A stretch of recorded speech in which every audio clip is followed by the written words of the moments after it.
Hello विद्यार्थी मित्रांनो, तर आज आपण इतिहासातील पाश्चात्य परंपरा या पाठाचा दुसरा भाग बघणार आहोत.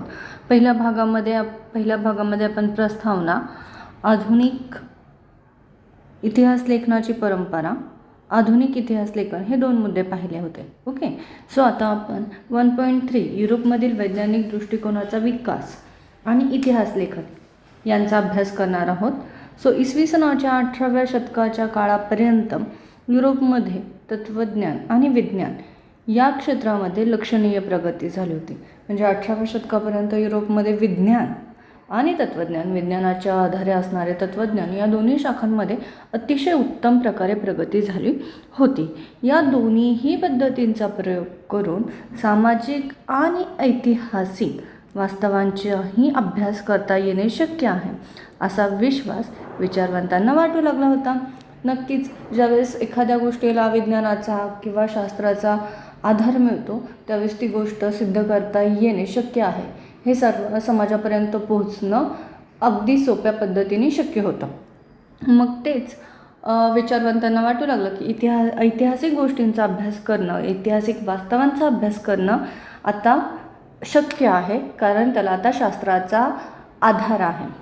ठीक आहे. मग आता पुढील काळामध्ये युरोप अमेरिकेमध्ये इतिहास आणि इतिहास लेखन या विषयासंबंधी खूप विचारमंथन झाले. म्हणजे इतिहास आणि इतिहासाचं लेखन याच्याविषयी विचारमंथन म्हणजे डिस्कशन, विचारवंतांचं एकमेकांशी जे काही मतं असतील त्या संदर्भात डिस्कशन करणं याला विचारमंथन म्हणतात.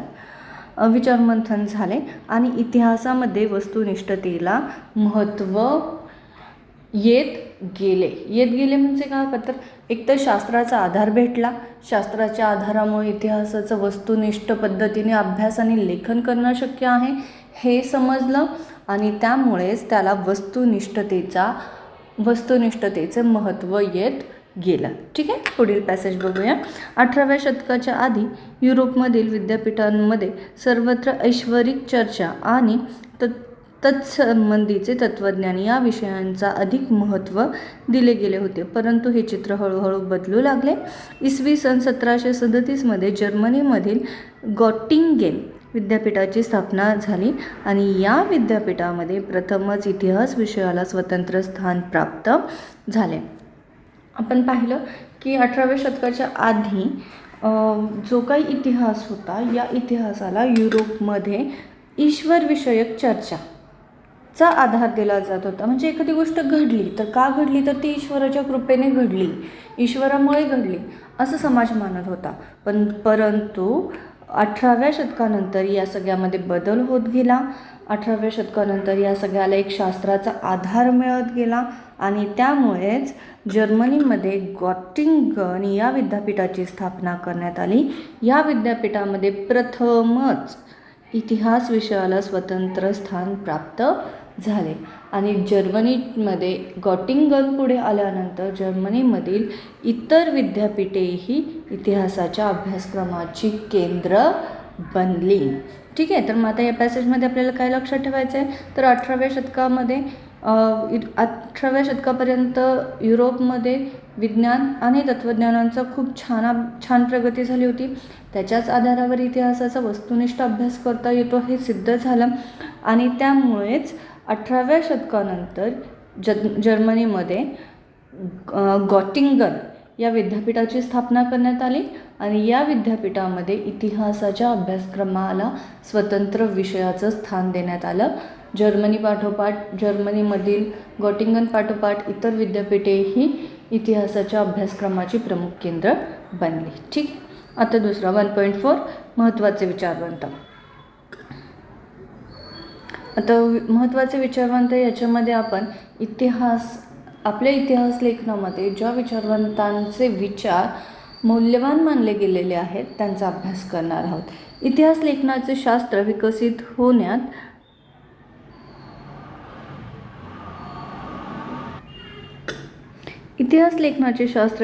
होण्यात अनेक विचारवंतांचा हातभार लागला. त्यापैकी काही महत्त्वाचे विचारवंतांची माहिती घेऊया. रेने देकार्त रेने देकार्त हे विचारवंत 1596 ते 1650 या कालावधीमध्ये होऊन गेले. रेने यांचं काय म्हणणं होतं ते बघूया. इतिहास लेखनासाठी वापरल्या जाणाऱ्या ऐतिहासिक साधनांची, विशेषतः कागदपत्राची विश्वासार्हता तपासून घेणे शक्य आहे, असे मत आग्रहाने मांडले. त्यांचं काय म्हणणं होतं की जे डॉक्युमेंट आपल्याला इतिहास लेखनासाठी महत्त्वाचे आहे त्यांची विश्वासार्हता आपण तपासून घेऊ शकतो, हे त्यांचं एक मत होतं. त्यामध्ये रेने देकार्त हे एक फ्रेंच तत्त्वज्ञ होते जे अग्रभागी होते. अग्रभागी म्हणजे प्रमुख इतिहासकार होते जे फ्रेंचचे होते. ठीक आहे. पुढे त्यांनी लिहिलेले डिस्कोर्स ऑन द मेथड या ग्रंथातील नियम शास्त्रशुद्ध संशोधनाच्या दृष्टीने फारच महत्त्वाचे मानले जात होते. आता रेने देकार्त यांनी कोणता ग्रंथ लिहिला तर डिस्कोर्स ऑन द मेथड हा ग्रंथ लिहिला. हे महत्त्वाचं आहे, लक्षात ठेवायचं. रेने देकार्त यांनी डिस्कोर्स ऑन द मेथड हा ग्रंथ लिहिला. D for Descartes, D for discourse. ज्यावेळेस प्रश्न तुम्हाला बऱ्याचदा विचारले जातात, विचारवंत आणि त्यांनी लिहिलेले ग्रंथ right pair or a wrong pair असं विचारलं जातं, त्यावेळेस तुमच्या हे लक्षात असणं गरजेचं आहे. मग त्यांनी आपल्या ग्रंथामध्ये काय केलं तर त्यांनी आपल्या ग्रंथामध्ये शास्त्रशुद्ध संशोधनाच्या दृष्टीने महत्त्वाचे नियम मांडले. मग कोणता नियम होता? एखादी गोष्ट सत्य आहे की नाही हे निःसंशयरित्या प्रस्थापित होत नाही तोपर्यंत तिचा स्वीकार कदापि करू नये, हा नियम मांडला. आता याच्यावरती क्वेश्चन येईल, रेने देकार्त यांचा नियम कोणता होता? सो रेने देकार्त यांचा नियम होता एखादी गोष्टीचे सत्य निःसंशयरित्या प्रस्थापित होत नाही तोपर्यंत तिचा स्वीकार कदापि करू नये. महत्त्वाचा मुद्दा आहे, याच्याखाली अंडरलाईन करून ठेवा. नेक्स्ट, वोल्टेयर हे 1694 ते 1778 या काळामध्ये होऊन गेले. वोल्टेयर यांचे मूळ नाव हे फ्रान्सवा मरी अरुए असं होतं. वोल्टेयर हे एक फ्रेंच तत्त्वज्ञानी होते, लक्षात ठेवा. रेने देकार्त हे देखील एक फ्रेंच तत्त्वज्ञानी होते आणि वोल्टेयर हे देखील एक फ्रेंच तत्त्वज्ञानी होते. इतिहास लेखनासाठी केवळ वस्तुनिष्ठ सत्य, घटनांचा कालक्रम एवढ्यावरतीच लक्ष केंद्रित न करता तात्कालिक समाजाच्या परंपरा, व्यापार, आर्थिक व्यवहार, शेती इत्यादी गोष्टींचा विचार करणे आवश्यक आहे, हा विचार त्यांनी मांडला. ठीक आहे. आता त्यांचं म्हणणं काय होतं की फक्त घटनांवरतीच लक्ष केंद्रित करू नका.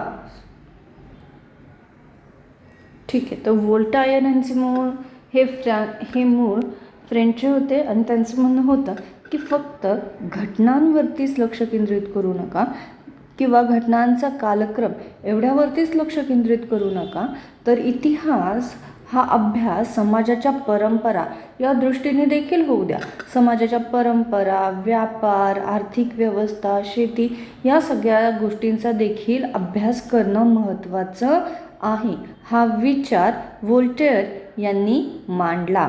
आणि हा विचार इतिहासाच्या अभ्यासाच्या दृष्टीने अतिशय महत्त्वाचा होता आणि म्हणूनच वोल्टेयर यांना इतिहास लेखनाचा जनक असे म्हणण्यात येते. ठीक आहे. याच्यावरती जर तुम्हाला क्वेश्चन येईल तर असं येईल की डॅश हे इतिहासाचे जनक होते किंवा इतिहासाचे जनक कोण होते? सो त्याचा आन्सर आहे वोल्टेयर, हे तुम्हाला लक्षात ठेवायचं आहे. आता नाव नेक्स्ट विचारवंत आहे जॉर्ज विल्यम फ्रेडरिक हेगल, जे 1770 ते 1831 या काळामध्ये होऊन गेलेले आहेत. या जर्मन तत्त्वज्ञानाने ऐतिहासिक वास्तव तर्कशुद्ध पद्धतीने मांडले गेले पाहिजे यावर भर दिला आहे. म्हणजे जॉर्ज विल्यम यांचं म्हणणं काय होतं की जे इतिहास आहे, जो आपला इतिहास आहे तो तर्कशुद्ध पद्धतीने मांडला गेला पाहिजे. इतिहासातील घटनाक्रम प्रगतीचे टप्पे दर्शवणारा असतो, त्यामुळं त्याची मांडणी ही योग्य प्रकारे करणं गरजेचं आहे. बरोबर. म्हणजे आपल्या इतिहासामध्ये माणूस याआधी देखील मी हे उदाहरण दिलं होतं की सुरुवातीला माणूस हा माकड होता, माकडाच्या पाठीचा कणा ताठ होत गेला, त्याचं रूपांतर आदिमानवमध्ये झालं. हे काय आहेत तर एक एक स्टेज आहे. प्रत्येक स्टेजवर आपल्याला माणसाची प्रगती झालेली दिसते, बरोबर. त्यामुळं हा जो घटनाक्रम आहे हा माणसाची प्रगती दर्शवणारा आहे. त्यामुळं तो योग्य प्रकारेच मांडला गेला पाहिजे असं जॉर्ज विल्यम यांचं म्हणणं होतं. ठीक आहे ना. इतिहासकार वेळोवेळी उपलब्ध होत असलेल्या पुराव्यानुसार इतिहासकाराला वेळोवेळी उपलब्ध होत असलेल्या पुराव्यानुसार बदलणे स्वाभाविक असते असे प्रतिपादन त्यांनी केलं आहे, बरोबर. म्हणजे जर एखाद्या गोष्टीचा जोपर्यंत पुरावा मिळत नाही तोपर्यंत ती गोष्ट अस्तित्वात नाही असं इतिहासकार म्हणू शकतात. पण जसं की उदाहरणार्थ जे आपले पूर्वज होते किंवा जे आपले आदिमानव वगैरे होते त्या काळामध्ये कुठल्याही प्रकारचं लिखित ज्ञान माणसांना नव्हतं असं आपण म्हणतो किंवा असे विचारवंत म्हणतात. पण जर काही काळानंतर एखाद्या ठिकाणी उत्खनन झालं, तिथे एखादा दगड सापडला, ज्या दगडावरती त्यांनी बऱ्यापैकी त्यांच्या पद्धतीने काही लिहून ठेवलेलं आहे, तर आपल्याला आपलं जे सेंटेन्स आहेत ते चेंज करावं लागतं आणि कालांतरानुसार ते त्याच्यात बदल करून आणावे लागतात की त्या काळात देखील माणसांना लिखाणाचं ज्ञान होतं. हे सेंटेन्स आता आपल्याला वापरावं लागेल. या पद्धतीने जसे जसे पुरावे उपलब्ध होतात तसे तसे विचारवंतांचे सेंटेन्स आणि त्यांचे इतिहासातील संशोधनं देखील बदलत राहतात. हे लक्षात ठेवायचं आहे. इतिहासकाराला वेळोवेळी उपलब्ध होणाऱ्या पुराव्यानुसार त्यात इतिहासामध्ये बदल करणं स्वाभाविक असते असे प्रतिपादन म्हणजे असं त्यांचं म्हणणं होतं. त्यांच्या विवेचनामुळे इतिहासाच्या अभ्यास पद्धतीत विज्ञानाच्या पद्धतीपेक्षा वेगळ्या असल्या तरी कमी प्रतीच्या नाहीत असे अनेक तत्त्वज्ञांची खात्री पटली, बरोबर आहे. जरी आपण प्रायोगिक पद्धतींचा अवलंब इतिहासात करू शकत नसलो तरी देखील इतिहासाला शास्त्राचा आधार असणं गरजेचं आहे. जोपर्यंत शास्त्रशुद्धरित्या त्या गोष्टी ते पुरावे ऐतिहासिक आहेत हे आपल्याला खात्री पटत नाही तोपर्यंत त्याचा स्वीकार ऐतिहासिक पुरावे म्हणून केला जात नाही, कळतं आहे. त्यामुळे ऐतिहासिक पद्धती या वैज्ञानिक पद्धतींपेक्षा वेगळ्या किंवा कमी प्रतीच्या असू शकत नाहीत आणि या गोष्टीला सर्व तज्ज्ञांनी खात्री पटली. या गोष्टीची सर्व तज्ज्ञांना खात्री पटली. ठीक आहे. या ग्रंथामध्ये आता इन्सायक्लोपीडिया ऑफ फिलॉसॉफिकल सायन्स हा जॉर्ज विल्यम हेगल यांचा हा ग्रंथ आहे. हे लक्षात ठेवायचं आहे. इन्सायक्लोपीडिया ऑफ फिलॉसॉफिकल सायन्स हा जॉर्ज विल्यम हेगल यांचा ग्रंथ आहे आणि त्यांची अनेक व्याख्याने आणि व्याख्यानांचे संकलन या ग्रंथामध्ये केलेलं आहे. जॉर्ज विल्यम हेगल यांचं सुप्रसिद्ध पुस्तक हे रिझन इन हिस्ट्री हे आहे. हे लक्षात ठेवायचं आहे. ठीक आहे. नेक्स्ट जाणून घ्या. हेगल यांच्या मते घटनेचा अर्थ लावण्यासाठी तिची वर्गवारी दोन विरोधी प्रकारात करावी लागते. त्याशिवाय मानवी मनाला त्या घटनेचे आकलन होत नाही. म्हणजेच काय तर एखादी गोष्ट खरी आहे की खोटी आहे, चांगली आहे की वाईट आहे, या द्वंद्ववाद पद्धतीने त्या गोष्टी समाजापर्यंत पोहोचवणे गरजेचं आहे. आणि जर एखाद्या गोष्टीची सत्यता असत्यता पडताळून पाहून जे काय म्हणू शकतो आपण, जे सिद्धांत आपल्या हाती लागतात ते जो तर्कधिष्ठितपणा उहापोहानंतर आपल्या हाती लागतो त्याच सिद्धांताची समन्वयात्मक मांडणी केली जाते. कळलं का? म्हणजे एखाद्या गोष्टीची सत्यता होय नाही या गोष्टींमध्ये तत्त्वज्ञानांचा विचार होतो आणि त्या विचारांनंतर एखादा मुद्दा फायनल होतो जो होय आणि नाही या दोन्हीच्या संघटित स्वरूपाने तयार केला जातो. त्यालाच सिद्धांत असं म्हटलं जातं. ठीक आहे. नाव नेक्स्ट लिओपोल्ड वॉन रांके. हे होते 1795 ते 1886 या काळामध्ये होते. 19व्या शतकातील इतिहास लेखनाच्या पद्धतीवर प्रामुख्याने बर्लिन विद्यापीठातील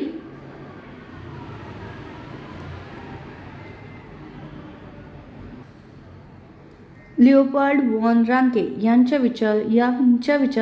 विचारांचा प्रभाव होता. बर्लिन विद्यापीठावरती लिओपोल्ड वॉन रांके यांच्या विचारांचा प्रभाव होता. मग काय विचार होते त्यांचे? तर त्यांचे विचार होते की मूळ दस्तऐवजाच्या आधारे प्राप्त झालेली माहिती ही सर्वाधिक महत्त्वाची आहे. या गोष्टीवरती लिओपोल्ड वॉन रांके यांनी भर दिला होता. म्हणजे जे तुम्हाला पुराव्यांमुळे ऐतिहासिक इन्फॉर्मेशन मिळालेली आहे तीच जास्त इम्पॉर्टंट आहे. तुमच्या काल्पनिक डोक्यातली विचार महत्त्वाचे नाहीत. तसेच ऐतिहासिक घटनांशी संबंधित असलेले सर्व कागदपत्रे, दस्तऐवज यांचा कसून शोध घेणे अत्यंत महत्त्वाचे असल्याचे त्यांनी सांगितले. बरोबर, म्हणजे जर इतिहासामध्ये एखादी घटना घडून गेली आहे तर त्या घटनेशी रिलेटेड जे पुरावे आहेत ते शोधणं जास्त गरजेचं आहे, ते कलेक्ट करणं जास्त गरजेचं आहे आणि त्याच्या आधारे त्या घटनेचा अभ्यास करणं जास्त महत्त्वाचं आहे. हा लिओपोल्ड वॉन रांके यांचा विचार होता.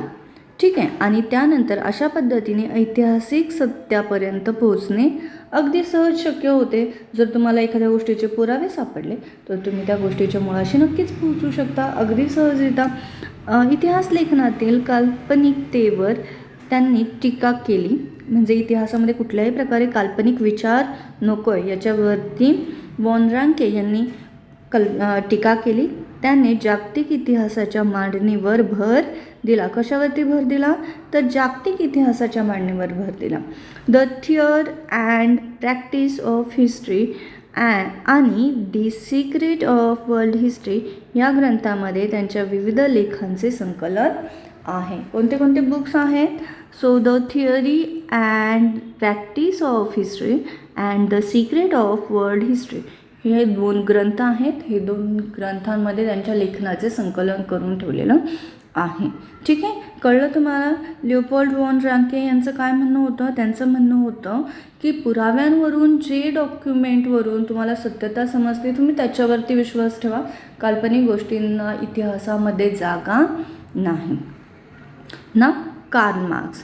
आता कार्ल मार्क्स हे विचारवंत 1818 ते 1886 या काळामध्ये होऊन गेलेत. 19व्या शतकाच्या उत्तरार्धात कार्ल मार्क्स यांनी मांडलेले सिद्धांतामुळे इतिहासाच्या दृष्टिकोनात महत्त्वाचा बदल घडवून आणणारी वैचारिक प्रणाली अस्तित्वात आली. इतिहास अमूर्त कल्पनांचं नसून जिवंत माणसांचा असतो. कार्ल मार्क्स यांचं म्हणणं होतं की इतिहास हा अमूर्त म्हणजे ज्या गोष्टी निर्जीव आहेत या गोष्टींचा नसतो, तर इतिहास हा जिवंत माणसांचा इतिहास असतो. माणसांच्या संबंधातील गोष्टी म्हणजे इतिहास आहे. वस्तूंच्या संदर्भातील गोष्टी म्हणजे इतिहास नाही. माणसांमधील नातेसंबंध, त्यांच्या मूलभूत गरजा भागवण्यासाठी उपलब्ध असलेले उत्पादन साधनांचे स्वरूप व मालकीवर अवलंबून असतात. समाजातील वेगवेगळ्या घटकांना ही साधने समप्रमाणात उपलब्ध होत नाहीत. त्यातून समाजाची वर्गांवर आधारित विषम विभागणी होऊन वर्ग संघर्ष निर्माण होतो.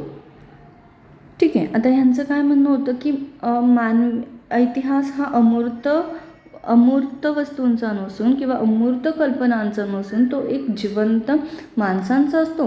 माणसांचे असणारे नातेसंबंध, माणसांच्या असणाऱ्या गरजा, त्या गरजा भागवण्यासाठी उपलब्ध साहित्य, त्यासाठी कोणते साहित्य उपलब्ध होते, त्या साहित्यांची मालकी कोणाकडे उपलब्ध होती, या सगळ्या गोष्टींचा अभ्यास म्हणजे इतिहास, असं कार्ल मार्क्स यांचं सांगणं होतं. ठीक आहे. मग समाजामध्ये या ज्या वस्तू किंवा ही जी साधने आहेत किंवा या ज्या गरजा आहेत ह्या सगळ्यांना समप्रमाणात मिळत नव्हत्या किंवा त्याची उपलब्धता सगळ्यांकडे समप्रमाणात नव्हते. जसं की आपण जमिनीचा भाग घेऊ शकतो की जमिनी ह्या समाजातील सगळ्या लोकांकडे समप्रमाणात विभागलेल्या असतात का? नसतात. तर काहींकडे 1 गुंठा असते तर काहींकडे 100 एकर असते, बरोबर. म्हणजे हे सगळं असमप्रमाणात आहे. साधनं, वस्तू, गरजेची साहित्य ही असमप्रमाणात आहे. काहींना भरपूर अन्न असतं, 4-5 वेळ पोटभर खातील एवढं जेवण प्रत्येकाच्या घरी असतं, तर काहींना एक वेळ देखील जेवणाची सोय नसते. एक वेळ जेवणासाठी देखील त्यांच्याकडं पैसे अवेलेबल नसतात, अशी परिस्थिती असते. म्हणजे परिस्थिती सगळ्यांची समान असते का? तर नसते. आणि या परिस्थितीनुसार आपला समाजामध्ये विषम विभागणी होत गेलेली आहे आणि त्याच्यामुळे वर्गसंघर्ष निर्माण होत गेलेला आहे. म्हणजे श्रीमंत, गरीब आणि माणसांच्या कामावरून त्यांची वर्गवारी केली गेलेली आहे. ठीक आहे.